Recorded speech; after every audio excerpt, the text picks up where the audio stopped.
시청자 여러분 안녕하세요. 김동수입니다. 오늘 이 시간에는요. 월간 주변인의 길 1998년 5월호 명사 칼럼란에 기고하신 국립중앙의료원 원장을 역임하신 조덕연 원장님의 글을 소개와 함께 논평을 해드리겠습니다. 글 제목은 더불어 살 줄 아는 슬기입니다. 몇 년 전 나는 차를 타고 어느 대학 앞을 지나가고 있었다. 그 시절은 유난히도 대학들의 데모가 잦았던 것으로 생각되어진다. 나는 데모하는 학생들을 바라보면서 조국과 부모는 선택의 여지가 없이 주어지는 건데 어느 누구의 탓으로 저들에게 이런 딱한 일들이 벌어지는 것일까 하고 곰곰이 생각해 본 적이 있었다. 그러면서 다른 한편으로는 데모를 하지 않고서는 배견할 수 없는 상황을 만든 사람들과 또한 데모로 인하여 피해를 보는 수많은 사람들의 모습도 떠올려 보았다. 그야말로 우리는 혼자만 있는 것이 아니다. 그런데 더불어 살 줄 아는 슬기를 망각한 욕심은 나 하나만 살아가면 그만이라는 개인주의적 이기심이 되어 우리라는 틀을 망그러뜨려가고 있는 것이었다. 요사이 우리 청소년들 귀에 특히 익숙한 단어들이 있다. 기성세대에 대하여 울분을 터뜨리며 항변하고 싶을 것이다. IMF 통치, 노사정 합의, 금융 및 재벌개혁 등은 더불어 살 줄 아는 슬기가 부족했기 때문에 일어난 것들이다. 세계화 속에서의 우리나라 또는 우리 국민들 속에서 부모, 형제, 동료, 이웃 등 그리고 노인, 장년, 청소년, 어린이, 남자, 여자, 건강인, 장애인, 도시와 농촌, 가진 자와 못 가진 자들의 등등 인간은 누구나 행복을 추구할 권리가 있다. 그러나 그 행복은 나 말고 도대체 누구라는 다른 사람이 있어야 비교되어지며 어차피 모든 사람이 더불어 살아갈 때야 느끼며 말할 수도 있고 값어치가 있는 것이다. 더불어 살 줄 아는 슬기를 가진 자는 정당한 경쟁을 통하여 스스로의 욕망을 채워가며 또한 다른 사람들의 마음을 읽는데도 게으르지 않는 것이다.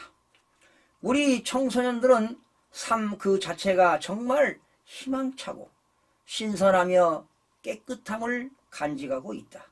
그러기에 기성세대들이 버리지 못하고 있는 아집들에 더더욱 쉽게 물들여질 수 있기에 문제가 된다. 오늘날 세계는 하나가 되었다. 청소년들이여 변신하지 않으면 안 될 것이다. 정보와 세계화 시대에 걸맞는 모습으로 변신되어진 청소년들에게 더불어 살 줄 아는 슬기가 한 곳으로 모아져 먼 장래에 우리 후손들에게 선택의 여지가 없는 조국과 부모의 자랑스러움만 남게 된다면 현재의 청소년들이 이루어낸 알찬 열매는 세계화 속에서 성실하고 경쟁력을 갖춘 우리나라가 선진국이 이미 되어 있음을 실감할 수 있기를 기대해 본다 하고 이런 글을 주셨습니다. 국립중앙의료원 조덕원 원장은요 1996년 3월부터 1999년 12월까지 제18대 원장을 역임하셨고요. 재직 당시에는 장기 이식 센터를 개설한 바 있습니다. 여러분, 우리나라 법 중에 최고의 법이 헌법 아니겠습니까? 헌법 10조에는 행복 추구권이 있습니다.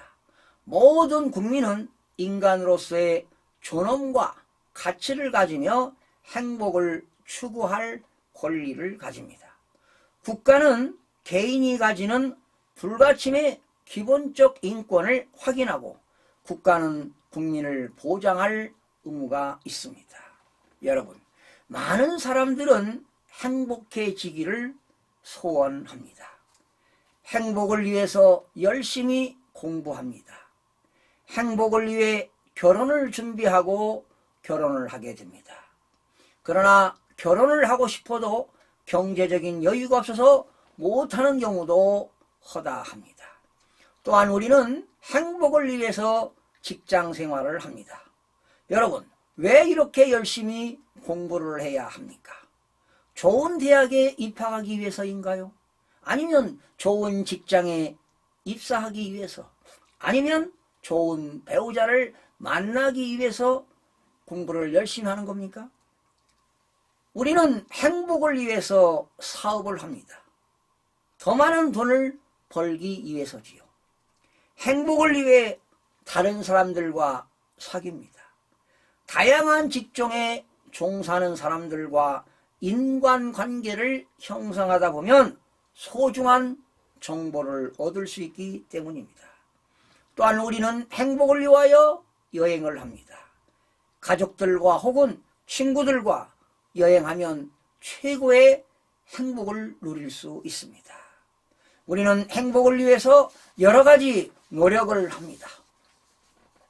우리가 인생을 살아감에 있어서 운명은 마음먹기에 따라 결정된다고 합니다. 마음이 바뀌면 운명도 바뀝니다. 경제적인 운도 마음을 바뀌면 분명히 좋아집니다. 성공할 수 있다는 긍정적인 마음가짐과 확신이 서야만 우리는 선한 부자가 될 수 있습니다.